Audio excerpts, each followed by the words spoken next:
My biological father slammed his heavy hands onto my mahogany desk, his face flushed with a desperate, ugly rage. Blood counts for something. That fortune is part of my legacy, whether you admit it or not. He spat, gesturing wildly to his sleazy lawyer standing nervously by my office door. I sat back and looked at the man who had casually thrown me into an orphanage at 10 years old. Simply because I wasn't born a boy. He expected me to write a massive check to save him from absolute ruin.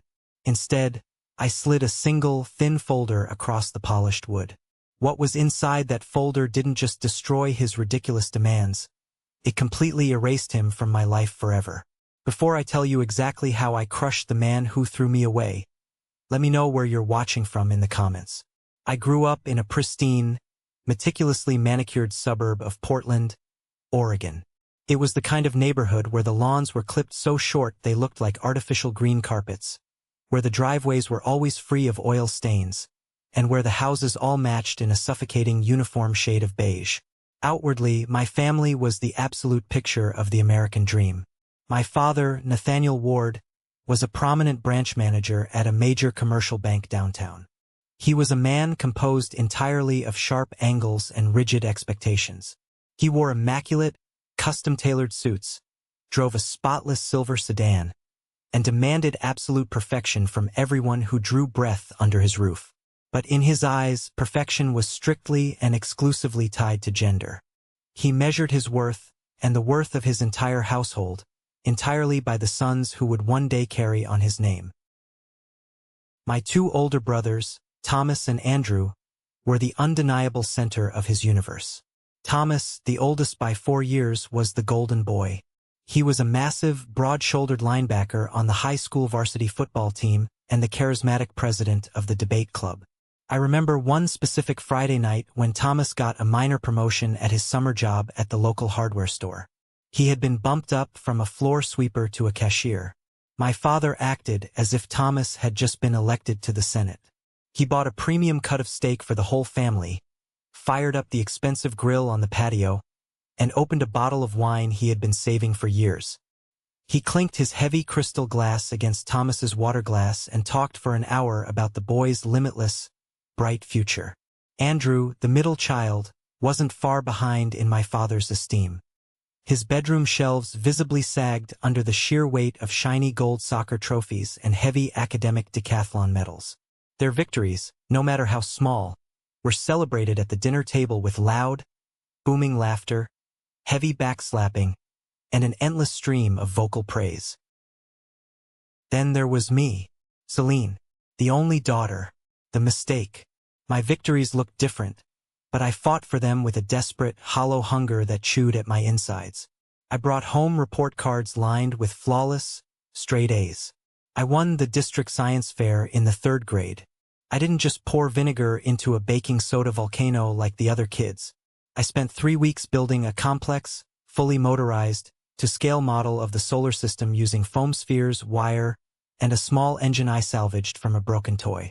I remember dragging that heavy, spinning model to the dinner table on a Tuesday evening, my hands covered in dried superglue and silver paint, my heart hammering in my chest.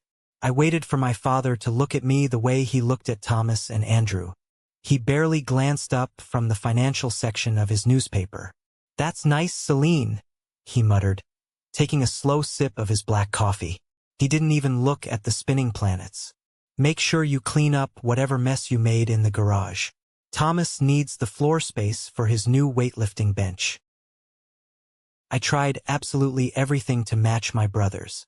I studied late into the night, reading textbooks under my blanket with a flashlight until my eyes burned and watered.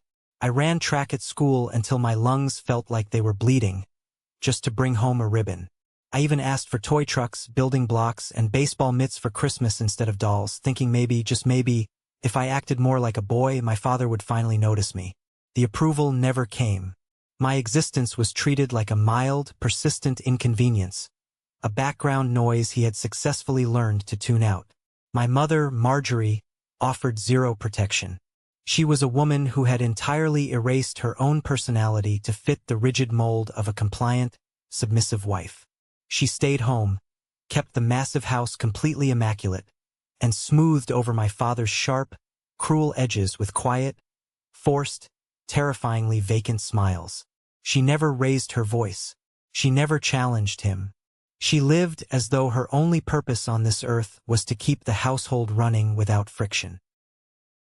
When I would cry alone in the kitchen after being ignored for the 100th time, my mother would walk over and hand me a damp dish towel. She didn't hug me. She never stroked my hair. She just pointed at the stainless steel sink. "Stop crying right now, Celine," she would say, her voice a flat, emotionless whisper. "Men don't like girls who make a fuss. Come here and learn how to scrub these cast iron pans properly.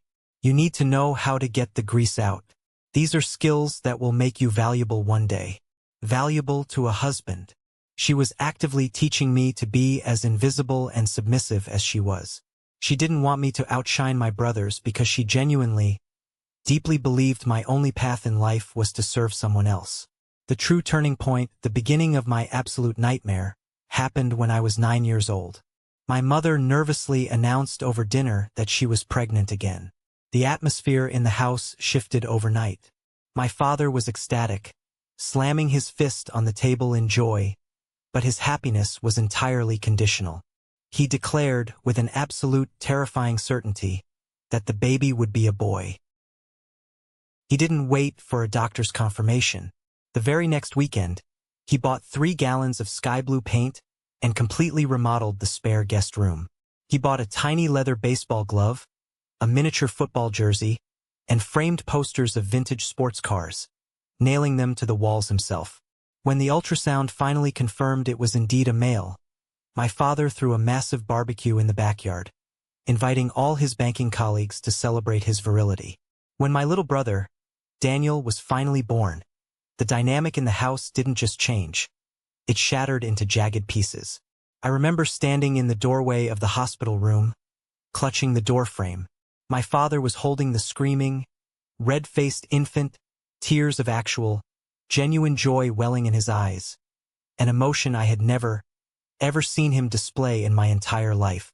He held the baby up to the fluorescent light and looked at my exhausted mother. "He's perfect, Marjorie. The true heir. The one who's going to complete this family." The true heir. The words slammed into my small chest like a physical punch. I was 10 years old, standing just a few feet away, but I felt like I had been violently shoved out of a moving car. I realized then that my father didn't just prefer boys. He viewed me as a genetic mistake, a massive waste of space. Over the next few months, as the house revolved around baby Daniel, I became entirely invisible. But being invisible wasn't enough for my father. As I grew older, I was taking up resources. I was a financial liability in a house run by an accountant. The moment that broke my childhood, the memory that is burned into the back of my eyelids, happened late on a freezing Tuesday night in November. I had snuck out of my bedroom to get a glass of water from the kitchen. The hallway was pitch black. As I tiptoed past my father's home office, I saw the heavy oak door cracked open just an inch. A sliver of yellow light spilled onto the carpet. I heard my father's deep voice, laced with a cold, terrifying calculation. "We have 3 boys to put through university now, Marjorie," he said, the sound of ice clinking in his whiskey glass echoing in the quiet room. "The college fund is going to be stretched incredibly thin. We need to prioritize the investments that will actually yield a return." "I know, Nathaniel," my mother replied, her voice trembling slightly, barely audible over the hum of the heating vent. "But what are you suggesting we do?" "I'm suggesting we fix the mistake we made 10 years ago," he said bluntly, without a single ounce of hesitation. "She's a massive drain on our resources, and honestly, she doesn't fit in here. She's always staring at me, always sullen. I've been talking to a lawyer downtown who specializes in family law. If we claim she has severe, unmanageable psychological issues, if we say she's shown aggressive behavior and is a danger to the new baby, the state will step in. They'll take her away. It's a clean break. The state takes the financial burden of feeding and housing her, and we can focus all our capital on the boys." I stopped breathing. The floorboards beneath my bare feet felt like blocks of solid ice. I pressed my hands hard over my mouth to muffle the violent sob tearing up my throat. "Nathaniel, she's our daughter," my mother whispered. It was the weakest, most pathetic defense I had ever heard. "She's a liability," he snapped, his voice sharp like a cracking whip. "And I won't let her jeopardize Daniel's future. We start laying the groundwork tomorrow. I want her gone before Christmas." I didn't sleep a single minute that night. I lay in my bed, staring blindly at the ceiling, my small body completely rigid with a terror so deep it made my bones ache. I kept staring at my bedroom door, waiting for my mother to burst through, to tell me she had stopped him, to pack our bags and run away into the night with me. I waited for hours. She never came. The next morning, the house was suffocatingly quiet, thick with a tension that felt like poison gas. I walked downstairs to the kitchen, my stomach twisting in violent knots. My father was sitting at the head of the long dining table, sipping his black coffee, dressed in his immaculate navy suit, looking completely unfazed. My mother was standing at the stove, her back to the room. She wouldn't look at me. She wouldn't even turn her head. Baby Daniel was sitting in his high chair near the island, babbling happily and waving his little fists, completely oblivious to the nightmare unfolding around him. I walked slowly past him to grab a ceramic bowl for my cereal. I didn't touch him. I didn't even look in his direction. Suddenly, Daniel let out a sharp, piercing shriek. He had simply dropped his plastic spoon onto the floor, but my father leaped out of his chair with terrifying speed.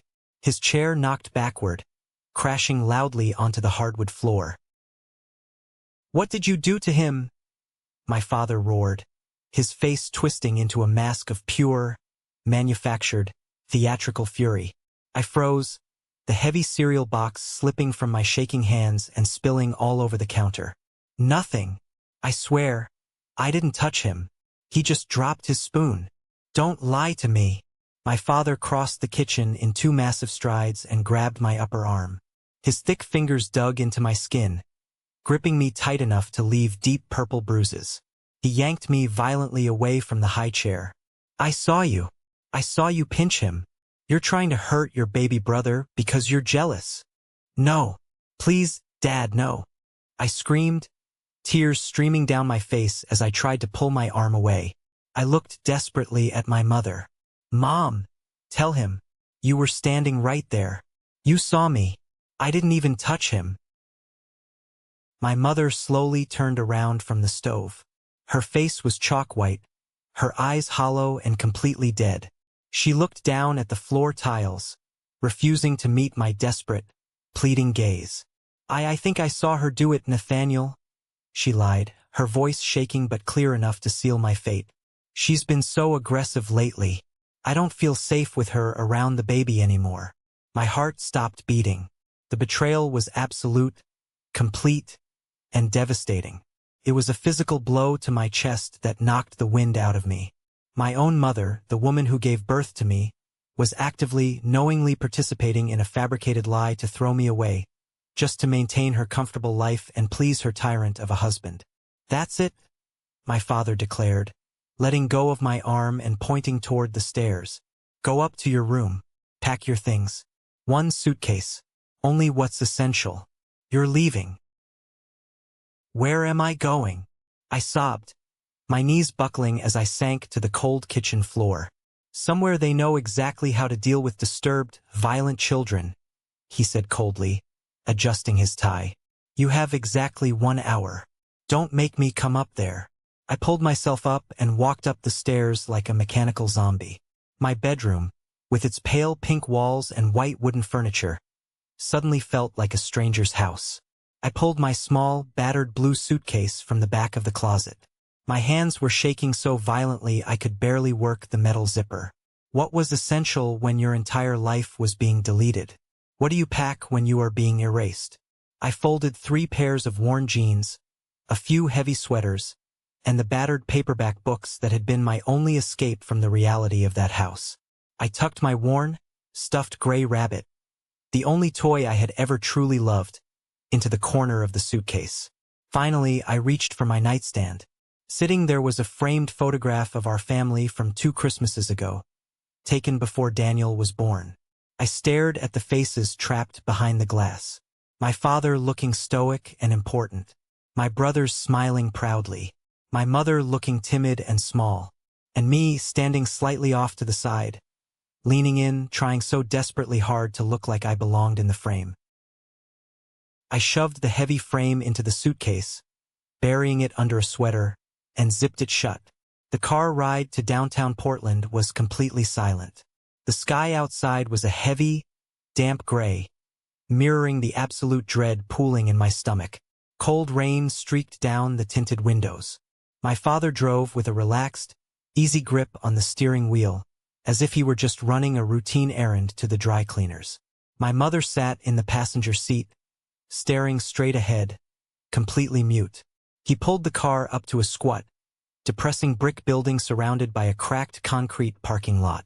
The faded sign out front read, Department of Human Services, Family and Child Services.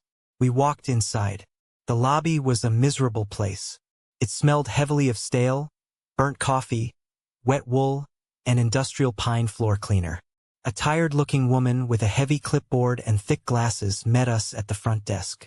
She ushered us down a long hallway lined with peeling paint into a cramped, windowless office illuminated by buzzing fluorescent lights. My father sat down in a plastic chair and immediately popped open his expensive leather briefcase. He pulled out a thick stack of legal documents. "Mrs. Ward," the social worker said gently, pushing a pen across the desk. "Are you completely in agreement with this? I need you to understand that once you sign these custody surrender forms, you are legally severing all your rights as a parent. You will have no claim to her." My mother picked up the cheap plastic pen. Her hand trembled so much the pen tapped against the desk. She looked over her shoulder at me for one split second. I saw a flicker of profound guilt in her eyes, but it was quickly swallowed by her lifelong cowardice. She looked down at the paper and signed her name in quick, jerky strokes. She stood up, her posture hunched. "I'm sorry, Celine," she whispered, not looking at me. "You'll understand when you're older." "No, she won't," my father snapped, snapping his briefcase shut with a loud click. He didn't even glance in my direction. He turned to the social worker, shook her hand firmly like a businessman closing a successful merger, and walked out the door. My mother followed him like an obedient shadow. The heavy office door clicked shut. They were gone. Just like that. 10 years of my life, my entire history, erased with a signature. That night, I was placed in an emergency intake group home. I was assigned a narrow, squeaky cot in a dark room with 3 other girls. The cheap sheets smelled strongly of bleach and old sweat. The air was thick with the sound of quiet, muffled sobbing coming from the bed across the room. I sat up on my cot in the dark. I unzipped my suitcase, dug through my clothes, and pulled out the framed family photograph. I traced my finger over my father's face, then my mother's. The pain in my chest was so intense, so physically agonizing, I genuinely thought my ribs would snap in half. But then, as I stared at the people who had discarded me like garbage, something shifted deep inside me. The sorrow burned away like fog under a hot sun, leaving behind a cold, hard, unbreakable anger. I pressed both my thumbs against the center of the glass. I pushed hard until it spider-webbed and cracked. I pulled the photograph out of the ruined frame, ripped it straight down the middle, separating myself from them forever, and dropped the torn pieces into the small metal trash can by the bed. I wiped my eyes with the back of my hand.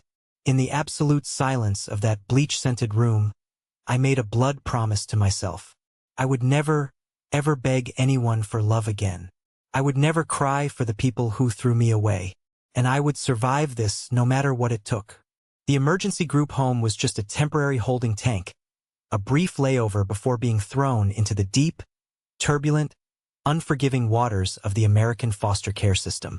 It was a brutal, rapid-fire education in how little a child's life actually mattered when there was no blood attached to it, and no money to be made off of it. My first permanent placement was a dilapidated, rotting house on the far east side of Portland. 6 other foster children were crammed into 3 tiny, poorly ventilated bedrooms. The foster parents, a heavily tattooed man who constantly smoked on the porch, and his chronically exhausted, chain-smoking wife, operated the house less like a family and more like a low-budget, poorly managed penal colony. They were clearly and unapologetically in it solely for the monthly state stipend checks. To them, we weren't children, we were a salary. Survival in that house meant learning to become a shadow. The older kids, teenagers who had been hardened and brutalized by years bouncing around the system, were ruthless. They stole food from the younger ones, claimed the best, thickest blankets during the freezing winters, and established a vicious hierarchy based entirely on physical intimidation. I learned very quickly that crying made you a prime target. Speaking up got you shoved down the stairs when the foster parents weren't looking. I became a ghost. I learned how to walk across the warped floorboards without making a single sound. I learned to eat my small, pathetic portions of cold macaroni and cheese in under 3 minutes so no one could snatch my plastic plate away. I woke up at 5 in the morning, long before the sun rose, to do my assigned chores, scrubbing the moldy bathrooms with harsh chemicals and sweeping the entire first floor, just to avoid running into the older boys in the hallway. When that placement inevitably collapsed 6 months later after the police were called to break up a violent, bloody fight in the living room, I was packed up like a cheap parcel and shipped back to the agency. My second foster home felt like a completely different kind of twisted trap. They were a middle-aged, upper-middle-class couple living in a pristine neighborhood. They couldn't have children of their own, and their house was filled with expensive, fragile things. For the first 2 weeks, it felt like a bizarre dream. They bought me 3 new, frilly dresses, a pair of expensive white sneakers, and spoke to me in soft, hushed, artificial tones. They constantly called me sweetheart and princess. But the illusion shattered rapidly. They didn't actually want a traumatized, guarded 10-year-old girl with severe abandonment issues. They wanted a life-sized, compliant doll. They wanted a bubbly, affectionate little girl who would hug them on command, smile brightly for their pretentious country club friends, and magically erase decades of their infertility grief. I simply couldn't do it. My body went completely rigid whenever they tried to pull me into a hug. I couldn't fake the bright, mindless smiles they demanded. I was deeply scarred, secretly grieving the horrific loss of my biological family, and absolutely terrified of trusting anyone new. By the second month, their gentle, loving tones turned to sharp, constant criticism. "Why are you always so sullen, Celine?" the foster mother would complain. Her lips pursed in tight frustration as she watched me read a book. "We bought you that beautiful floral dress, and you haven't even thanked us properly.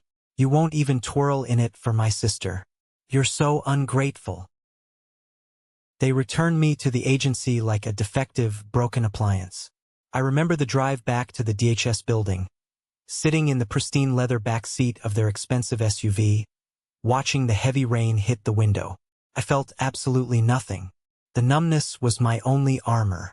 My third placement was a highly organized, sterile suburban home. The parents were strictly business. Everything was scheduled, locked up, and meticulously budgeted. They didn't physically abuse me, but they didn't look at me as a human being either. I was literally a line item on their monthly Excel spreadsheet. I earned my keep by doing heavy, exhausting yard work, pulling weeds, mowing the lawn, painting fences, and keeping the inside of the house flawlessly spotless. Their smiles never reached their eyes, and I quickly stopped expecting them to. Through all this endless chaos, I clung desperately to the one thing nobody could take away from me: my brain. School became my ultimate sanctuary. The chaotic hallways and loud cafeterias terrified me, so I hid in the back corner of the library every single day.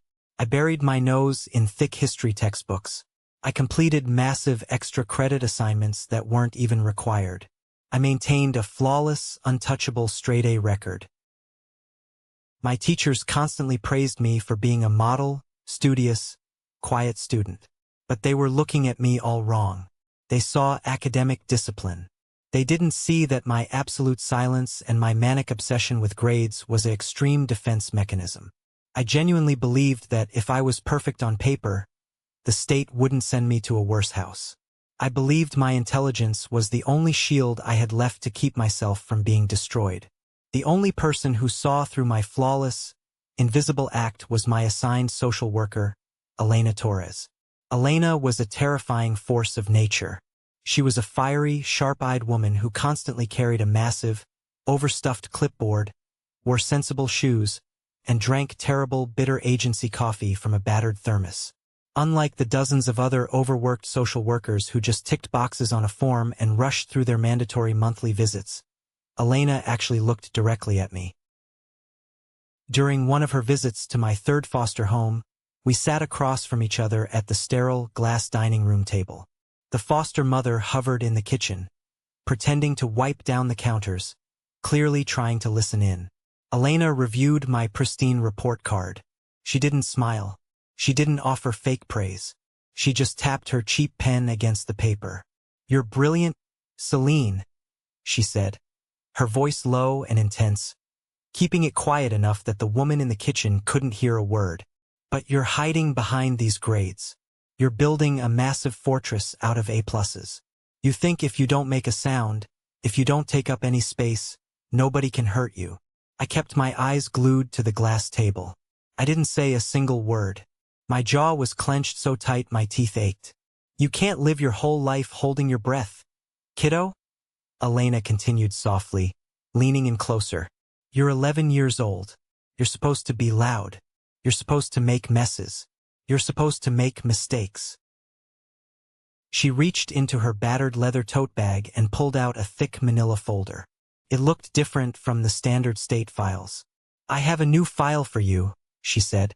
I instantly tensed up, my heart rate spiking. A new file meant a new house, new rules, new people to avoid, new ways to be disappointed.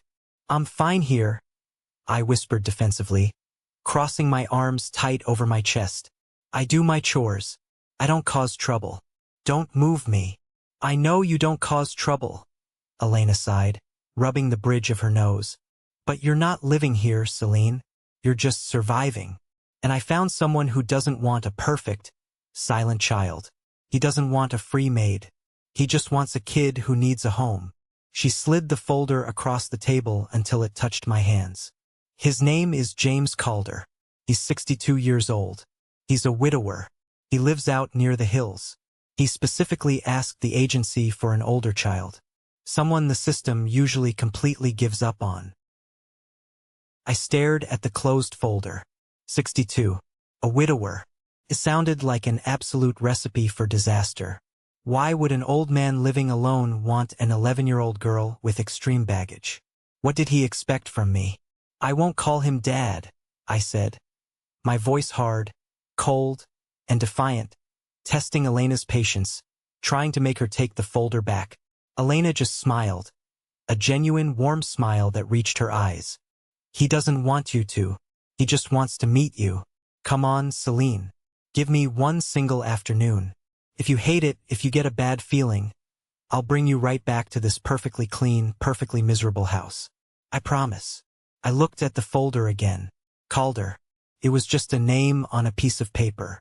I didn't know it yet, but that piece of paper was the exact map that would lead me out of hell.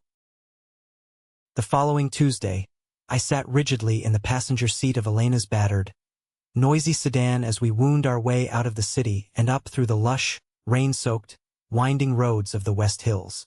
My stomach was in tight knots. We turned down a long, tree-lined gravel driveway that ended in front of a stunning, sprawling craftsman-style home. It had deep, welcoming porches, wide overhanging wooden eaves, and large, beautifully framed windows that glowed with warm, yellow light against the gloomy, overcast Oregon sky. It didn't look anything like a foster home. It looked like a sanctuary. James Calder was standing on the porch, waiting for us. He didn't rush down the wooden steps. He didn't wave frantically or put on a high-pitched, fake enthusiastic voice like every other foster parent did to impress the social worker. He just stood there, tall and lean, wearing a thick, faded green flannel shirt, worn denim jeans, and heavy work boots. His silver hair was neatly combed back, and his pale blue eyes studied me with a calm, quiet, unnerving intensity. As I stepped out of the car, clutching my small blue suitcase with white-knuckled hands, he slowly walked down the steps. He didn't reach out to hug me. He didn't even offer a handshake. He stopped a respectful distance away and just looked me directly in the eye. "You must be Celine," he said. His voice was deep, gravelly, and incredibly steady. It didn't waver. "I've been looking forward to meeting you. Come on inside. It's freezing out here and I made tea." I followed him up the steps and into the house. The interior was breathtaking. Polished, dark hardwood floors, massive built-in bookshelves crammed with heavy, worn volumes, and the rich, comforting smell of cedar wood and roasting chicken filled the air. There was a real fire crackling in the massive stone fireplace in the living room. It was the warmest, most inviting place I had ever been in my life. James led me down a wide hallway to a room at the very end. He opened the solid wood door and stepped aside, gesturing for me to go in. I walked in cautiously. The room was incredibly spacious, with a large bay window looking out into the dense, green forest behind the house. There was a solid oak desk in the corner, a comfortable bed covered with a thick, handmade quilt, and a tall, empty bookshelf. But what immediately caught my attention were the walls. They were primed in plain, stark, blinding white. "I didn't paint it," James said, leaning casually against the doorframe, his hands stuffed into his pockets. I looked at him, instantly suspicious. Every other house had forced a theme on me. "Why not?" "Because it's your room," he replied simply, shrugging his shoulders. "I don't know what colors you like. I don't know if you like blue or green or black. I figured you should pick the paint yourself. We can go to the hardware store tomorrow after school if you want. You pick the color, I'll buy the rollers." I stared at him, completely dumbfounded. No one had ever asked me what I wanted. My biological father had painted the nursery blue for a boy before the child was even born, sealing his fate and mine. My previous foster parents had forced me into rooms decorated for children who didn't exist anymore. But James Calder was literally handing me a blank canvas. "Okay," I whispered, the tight, painful knot in my chest loosening just a fraction of an inch. Over the next few weeks, I tested James relentlessly. I expected him to snap. I expected him to pack my bags, yell at me, and call Elena to take me away. I gave him the silent treatment for days at a time, refusing to answer his questions. I refused to eat the dinners he cooked, pushing the food around my plate and staring at the wall. He never yelled. He never guilt-tripped me. If I didn't eat, he simply wrapped the plate in foil and put it in the fridge, telling me calmly it was there if I got hungry later. When I woke up screaming at 2 a.m. from violent nightmares about my biological father locking me in a closet, I would find James sitting in the hallway outside my open door, reading a book under a small, dim lamp. He didn't rush in to smother me or tell me to quiet down. He just sat there, turning pages, making sure I knew he was guarding the door, keeping the monsters out. The real turning point, the moment that bonded us forever, happened during Thanksgiving. James had invited some of his extended family over, a brother, a sister-in-law, and a few grown nieces. The house was loud, filled with strangers, and I was terrified. I hid in the kitchen, standing by the sink, pretending to help dry the silverware. His sister-in-law, Martha, a sharp-featured woman wearing far too much expensive perfume, leaned heavily against the kitchen counter, sipping a large glass of red wine. She looked me up and down with obvious, dripping disdain. "So, James," she said loudly, clearly projecting her voice so everyone in the adjacent dining room could hear, "is this the charity case? Are you sure you know what you're doing? Taking in a troubled, older preteen from the state? You don't know what kind of bad blood she has. At your age, you should be relaxing, taking cruises, not playing savior to someone else's genetic problem." My blood ran ice cold. The heavy silver fork I was holding clattered loudly into the stainless steel sink. I squeezed my eyes shut, bracing myself. I prepared for James to agree with her, to laugh awkwardly, to apologize for my presence and send me to my room. Instead, I heard the heavy, violent thud of a large carving knife hitting the wooden cutting board. James stepped directly in front of me, his broad shoulders completely blocking the woman's view of me. His face was like carved stone. The easygoing, gentle man was instantly gone, replaced by a fierce, terrifying protector. "Martha," James said, his voice dropping to a dangerous, icy register that made the hairs on my arms stand up. "Put your wine glass down on the counter. Get your coat. You're leaving right now." The kitchen went dead silent. "Excuse me?" she stammered, her face flushing a deep, embarrassed red.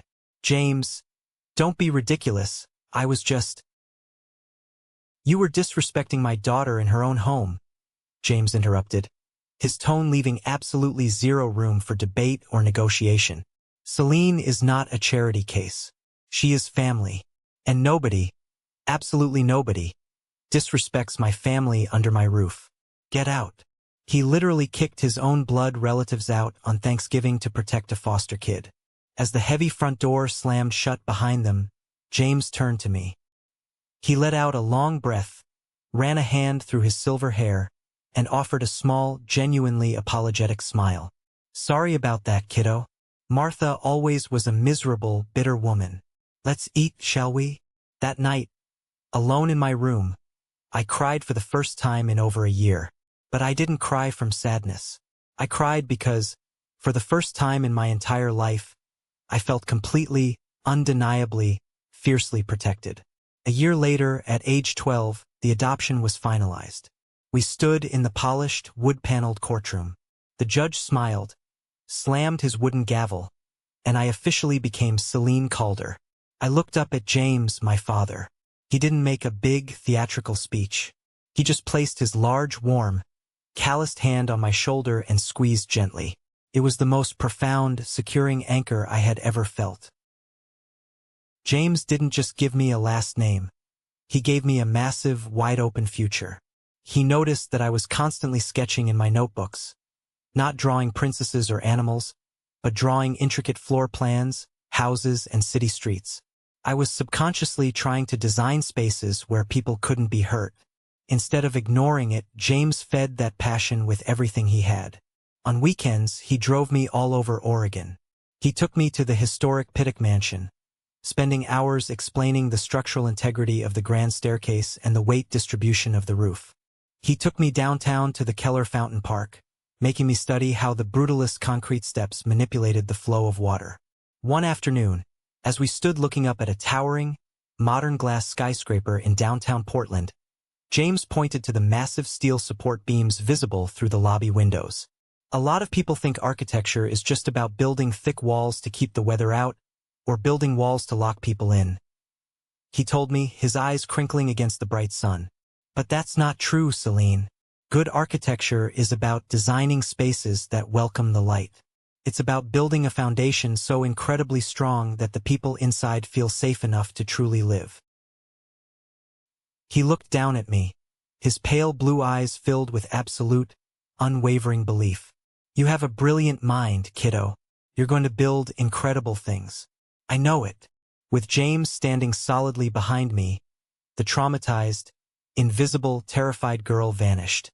I threw myself into my studies with a new, healthy, blazing fire. I wasn't studying out of fear of being thrown away anymore. I was studying out of pure passion. I graduated high school at the very top of my class. And when the thick acceptance letter to Cornell University's prestigious architecture program arrived in the mail, James framed it in thick oak and hung it right in the center of the living room wall, right above the fireplace. He didn't have a massive college fund saved up for me, or so I thought at the time, but he worked extra hours consulting, took out loans, and made absolutely sure I never had to worry about a single tuition bill. I was on my way. I was finally building my own life, and I had absolutely no idea that a few decades later, the massive fortune James was secretly building for me would become the very weapon I would use to utterly destroy the man who threw me away. By the time I hit my late 20s, I had built a thick armor made of ambition and caffeine. I was working at one of the most prestigious commercial architecture firms in the Pacific Northwest. Outwardly, I was a massive success story. I was the youngest junior architect on the floor, but the reality was a brutal, exhausting grind. I was working 14-hour days, 6 days a week, designing parking garages and sterile office lobbies. I was bringing in massive contracts for the partners, but my starting salary barely covered the rent for my tiny studio apartment downtown. I was desperate for a promotion.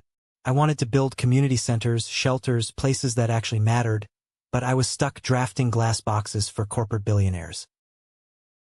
Through it all, James was my absolute rock. Every Sunday morning, without fail, I drove out to the house in the West Hills. We would sit on the back porch, drink black coffee, and talk about everything from structural engineering to the changing seasons. He never pressured me. He just listened. He was the only person in the world who made the noise in my head stop. Then the ground fell out from under me. Started small. James looked a little thinner around the holidays. He brushed it off as getting older, saying his appetite wasn't what it used to be. But a few months after my 30th birthday, the truth hit us like a freight train. Stage 4 pancreatic cancer. The doctors were blunt. It was aggressive, it was advanced, and it was terminal. I didn't even hesitate. I walked into my managing partner's office the very next morning, handed over my massive portfolio of active projects, and quit. I didn't care about the salary. I didn't care about the promotion I was finally in line for. The only thing that mattered was the man who had saved my life when I was 11 years old. I moved back into the room James had let me paint all those years ago. The house that had once felt so enormous and full of life suddenly felt like a ticking clock. We didn't opt for the aggressive chemotherapy that would keep him tied to a hospital bed. James made it incredibly clear. He wanted to be home. He wanted to look at his trees. Those last 6 months were the hardest, most beautiful days of my life. The mornings were dictated by harsh reality. Managing his pain medication schedules, helping him walk to the sunroom, blending soft foods he could actually swallow. But the afternoons belonged to us. We sat by the large bay window watching the rain hit the glass. I would show him my private sketchbooks. Not the corporate glass boxes I drafted for the firm, but the real designs. Affordable housing units that actually looked like homes. Community centers with massive skylights. Even as his physical body withered away, his mind remained incredibly sharp. One evening, the pain was particularly bad. He gripped the arms of his chair, his knuckles turning white. I sat on the floor next to him, holding his hand, feeling completely helpless. He looked down at me, his breathing shallow and labored. "Don't let them turn you cold, Celine," he whispered, his voice raspy. "You survived the worst parts of this world. Don't let the corporate grind extinguish that fire in you. Build something that outlives us both. Promise me." "I promise, Dad," I choked out, tears spilling hot down my cheeks. It was the first time I had called him Dad out loud. He smiled, closed his eyes, and squeezed my hand. 3 days later, the house went completely silent. The funeral was a blur of gray skies and black umbrellas. I expected it to be small. James was a private man. But as I stood at the front of the chapel, I watched in awe as the room completely filled up. There were former foster kids he had mentored. There were local business owners he had quietly bailed out of debt. There were neighbors, librarians, and mechanics. He had woven a massive safety net of kindness throughout the entire city, and he had never bragged about it once. I stood at the podium and delivered his eulogy. I didn't cry. I spoke with absolute clarity. I told the crowded room that James Calder didn't just give me a home. He gave me my humanity back. A week after the funeral, I received a stiff, formal letter from his lawyer requesting a meeting regarding the estate. I drove downtown expecting a quick reading of a simple will. I assumed he had left me the house in the West Hills and whatever modest savings he had in his checking account. I was fully prepared to go back to the grueling corporate grind to pay the property taxes. I sat down in the lawyer's plush leather chair. The man adjusted his glasses, broke the seal on the heavy envelope, and handed me a thick stack of financial documents. I looked at the bottom line on the first page. I blinked. I rubbed my eyes and looked again.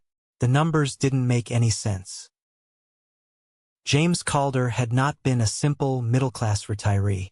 Before his wife passed away decades ago, he had owned a massive logistics company. He had sold it quietly, taken the capital, and invested it with surgical precision into commercial real estate and tech stocks over the span of 30 years. He lived in flannel shirts and drove a 10-year-old truck by choice, not necessity. The total value of the estate, the liquid assets, the property portfolio, the trust accounts, all of it was left entirely to me. The inheritance totaled over $27 million. I dropped the paper onto the desk. The air left my lungs. 27 million. It was an unfathomable amount of wealth. I sat in that quiet office, staring at the polished wood desk, and the realization hit me with the force of a physical blow. James had known. He had known the exact kind of financial anxiety I carried from my childhood. He knew my biological father had thrown me away to protect a college fund. James had quietly, diligently built a massive, unbreakable fortress of financial security around me, and he never breathed a word of it until he was gone. He didn't leave me money to buy expensive cars. He left me the power to never be at the mercy of anyone ever again. It is impossible to keep a $27 million inheritance quiet. The local business journals picked up the story of the massive transfer of commercial real estate. Within 2 weeks, my name and a terrible corporate headshot were splashed across local news websites. The headline read, "Local architect inherits massive Calder fortune." I hated the attention. My phone blew up with messages from distant acquaintances suddenly wanting to grab coffee. Corporate firms that had previously rejected my resumes were suddenly calling with partnership offers. But the absolute worst consequence of that headline arrived on a rainy Tuesday afternoon, exactly 3 months after James passed away. I was at the house in the West Hills, packing up some of James's old books for donation. The doorbell rang. The sound echoed sharply in the quiet house. I wiped the dust off my jeans and walked to the front door. I looked through the side glass panel and my heart stopped dead in my chest. Standing on my porch was a man I hadn't seen in over 2 decades. He looked much older, smaller, and incredibly worn down. His hair was completely white, his shoulders slumped, and the sharp, immaculate suits of his banking days had been replaced by a cheap, ill-fitting sport coat. But I recognized that face instantly. It was the face that had haunted my nightmares. Nathaniel Ward, my biological father. Standing right behind him, holding a worn leather briefcase, was a sleazy-looking man in a cheap suit. A lawyer. My hands started to shake. The 10-year-old girl inside me wanted to run and hide in the closet. But the 30-year-old woman, the woman James Calder had raised, took a deep breath, unlocked the deadbolt, and pulled the door open just a few inches. Nathaniel offered a weak, practiced smile. It didn't reach his eyes. "Celine," he said, his voice raspy. "It's me, your father. I know exactly who you are," I said, my voice dangerously calm. "What do you want?" "I've been looking for you for years," he lied smoothly, taking a half-step forward as if he expected me to invite him in. "When I read the news about your situation, I knew it was a sign. It's time to heal the past. It's time to make things right. Family belongs together." I stared at him. The sheer, unadulterated audacity of the man made my blood boil. "You didn't look for me," I stated flatly. "You threw me away like garbage because I was a girl. You haven't cared if I was dead or alive for 20 years. You read a headline about money. Don't insult my intelligence." His fake smile faltered. The lawyer stepped forward, clearing his throat. "Miss Calder, please. Mr. Ward has been through a tremendous amount of hardship. We are simply hoping for a private, out-of-court discussion regarding a fair portion of the estate. He is your biological father. In the eyes of public opinion, you owe him a debt of gratitude for bringing you into this world." I let out a harsh, bitter laugh. "A debt of gratitude? I owe you nothing. Get off my porch before I call the police." I slammed the heavy wooden door right in their faces and threw the deadbolt. I leaned back against the wood, my heart hammering against my ribs. I didn't panic. I went straight to my desk, opened my laptop, and called the most ruthless private investigator in Portland. I paid him a premium retainer and gave him Nathaniel Ward's name. "I want everything," I told him. "Financials, real estate, family history. rip his life wide open. 3 days later, the PI sat in my living room and handed me a thick, damning dossier. The picture it painted was incredibly satisfying. Nathaniel Ward's perfect, arrogant life had completely imploded. Karma had absolutely destroyed him. He had developed a severe gambling addiction in his 50s, funneling his massive banking salary into offshore casinos. The financial strain had led to a brutal public divorce from my mother, Marjorie. She had taken whatever scraps of money were left and moved to Florida, cutting off all contact with him. But it got better. His precious sons, Thomas and Andrew, the golden boys he had sacrificed me for, they despised him. When Nathaniel tried to drain their trust funds to pay his gambling markers, they legally completely severed ties with him. They changed their phone numbers. They refused to let him see his grandchildren. The man was drowning. He had been fired from the bank for embezzling client funds to cover his tracks. He was facing multiple civil lawsuits. The bank was actively foreclosing on his final, heavily mortgaged property. He was literally weeks away from being homeless. He didn't come to my door looking for a daughter. He came looking for an ATM. The next morning, his sleazy lawyer called my phone. I put him on speaker. "Ms. Calder," the lawyer said, his tone slick and threatening. "My client is prepared to go to the local press. He has an incredibly compelling story. A wealthy man, James Calder, using his influence to essentially buy a vulnerable child from a struggling family. The media would have a field day with the implications. It would entirely ruin your late adoptive father's pristine reputation. However, we are willing to sign a strict non-disclosure agreement in exchange for a one-time settlement of $2 million. Blackmail. He was trying to smear the only man who ever loved me. I didn't yell. I didn't argue. I looked at the PI's report sitting on my desk. I smiled. Cold, hard, dangerous smile. "Fine," I said into the phone. "Bring your client to my corporate office downtown tomorrow at noon. We will settle this permanently." My office was located on the 40th floor of a sleek glass high-rise downtown. It was a space designed to intimidate. Floor-to-ceiling windows overlooking the entire city, massive mahogany conference tables, and absolute silence. I wore a sharp, tailored black suit. I pulled my hair back tight. I didn't look like the terrified 10-year-old girl he threw away. I looked like $27 million of pure, concentrated power. At exactly noon, the receptionist escorted Nathaniel and his lawyer into the massive conference room. Nathaniel looked around, trying to hide how desperately impressed he was by the wealth on display. He sat down across the expansive wooden table from me, puffing out his chest, trying to project the arrogant banker he used to be. "I'm glad you finally saw reason, Celine," Nathaniel began, lacing his fingers together on the table. "This doesn't have to be ugly. A $2 million settlement is a drop in the bucket for you. Think of it as retroactive child support. Blood counts for something. That fortune is part of my legacy, whether you admit it or not." I didn't say a word. I just watched him sweat under the harsh corporate lighting. I slowly picked up a single, thin manila folder and slid it precisely across the polished mahogany. It stopped right in front of his hands. "Open it," I commanded. My voice echoed sharply in the large room. His lawyer frowned and opened the folder.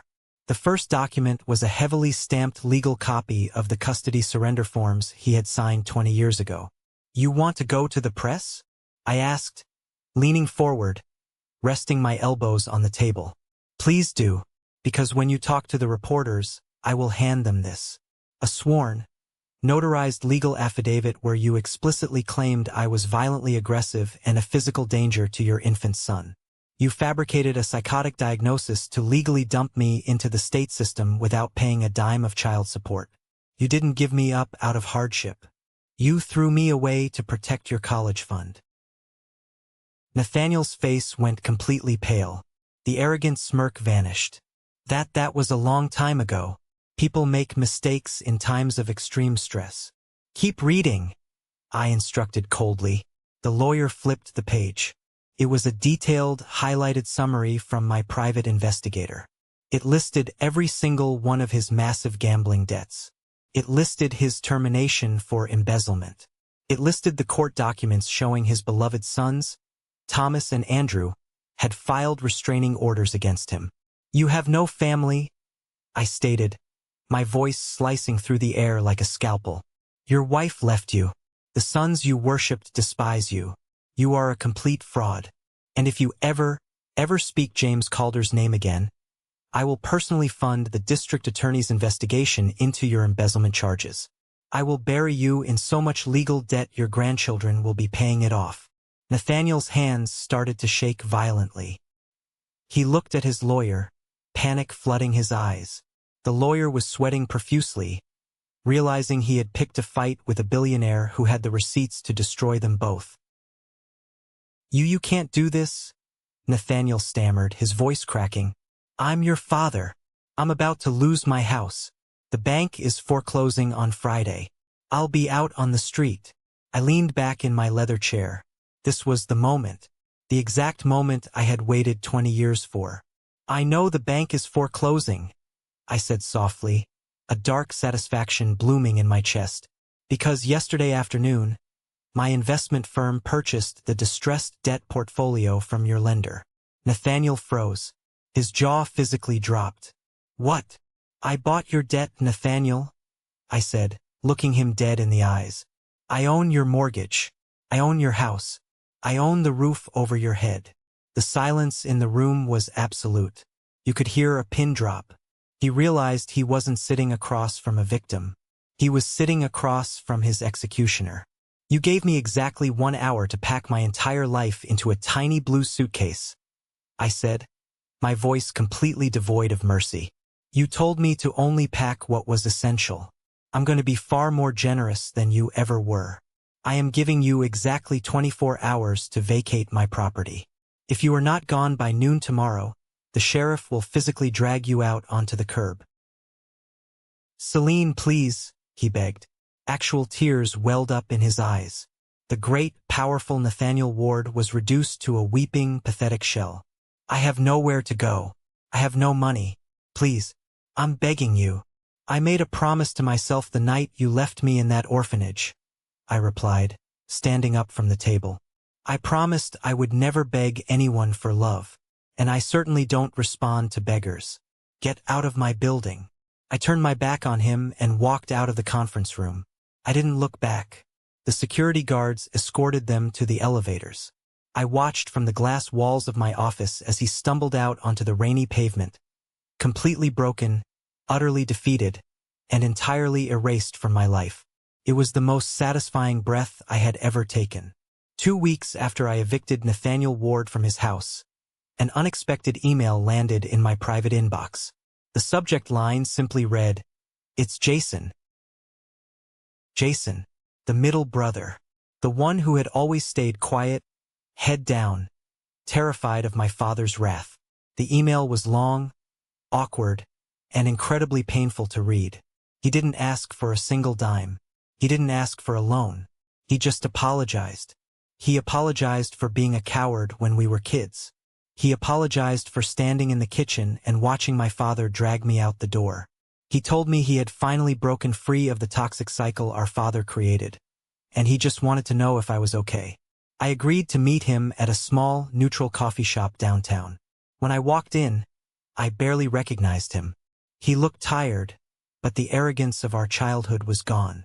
We sat in a booth by the window. The conversation was incredibly strained at first, filled with heavy pauses. But then, he reached into his jacket pocket and pulled out a small, plastic bag. He slid it across the table. Inside the bag was my worn, stuffed gray rabbit, the one I had packed in my blue suitcase. I had lost it during my first brutal foster home placement. I thought it was gone forever. "I tracked down the agency files," Jason said quietly, looking down at his coffee. "I found the first house they sent you to. I went there a few years ago. The people who ran it had thrown a bunch of stuff in the attic. I dug through it for 3 days until I found it. I know it doesn't fix anything. I know it doesn't erase what we did. But I wanted you to have it back." I stared at the rabbit. The anger that had fueled me for decades softened, just slightly. I didn't fall into his arms crying. The damage was too deep for a miraculous movie-style reconciliation. I established incredibly strict boundaries. But as I took the rabbit and put it in my bag, I nodded. It was a tentative step, a severely damaged bridge that might one day hold weight again. I left the coffee shop feeling lighter than I had in years. The past was finally dealt with. It was time to build the future. I took the $27 million James Calder left me and I went to work. I didn't buy a yacht. I didn't buy a fleet of sports cars. I bought 3 massive, abandoned commercial lots in the Portland area. I designed the buildings myself. No sterile glass boxes. No cold concrete. I designed warm, beautiful, heavily fortified structures with massive windows, interior courtyards, and state-of-the-art security. I founded the Calder Foundation for Family Futures. Our primary mission was incredibly specific, providing high-quality, completely free, transitional housing, college funding, and intensive mental health counseling for young adults who were aging out of the American foster care system. The kids who had survived the nightmare I survived. 2 years later, we held the grand opening ribbon-cutting ceremony for our flagship building. The local press was there, the mayor was there, but the only people I cared about were the 50 young adults standing behind me, holding the keys to their very first real apartments. I stood at the podium under the bright Oregon sun. I looked out at the crowd. I reached up and touched the simple silver key pendant hanging around my neck, the very first key James Calder had ever given me. "Family is not defined by blood," I said into the microphone, my voice ringing clear across the courtyard. "Blood is just an accident of biology. Blood is what they use to chain you down. True family is a choice. It is the commitment to show up. It is the people who pick you up out of the dirt, dust you off, and choose to love you every single day, even when it's hard. When we actively choose each other, we build something infinitely stronger than a simple inheritance. We build a fortress." After the applause died down, the crowd mingled. I walked toward the entrance of the new building. A little girl, no older than 10, the exact age I was when my world ended, was standing near the doors. She was a younger sibling of one of our new residents.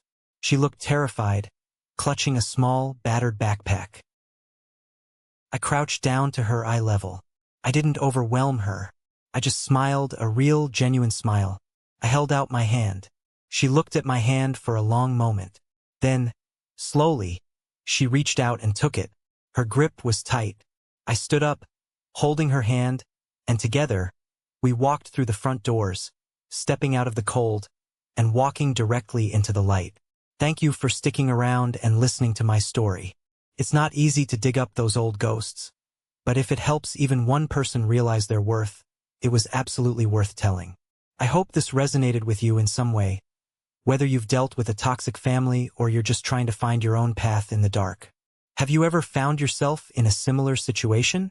Have you ever had to completely cut off toxic family members to save your own sanity? Let me know in the comments. I read every single one of them. Now, if you are still here, listening to my voice right at this very second, I have a special request for you. You belong to a very rare group of people. I want you to go down to the comments right now and simply type the letter W. W stands for winner. That is our secret code. It's the sign of the 1% Club, the incredible people who actually stick around to the very end of the journey. When I see that W, I know exactly who my real community is. If my story moved you, please hit that like button, and don't forget to follow the channel so we can keep sharing these journeys together. Stay strong, keep building your future, and I will see you in the next video.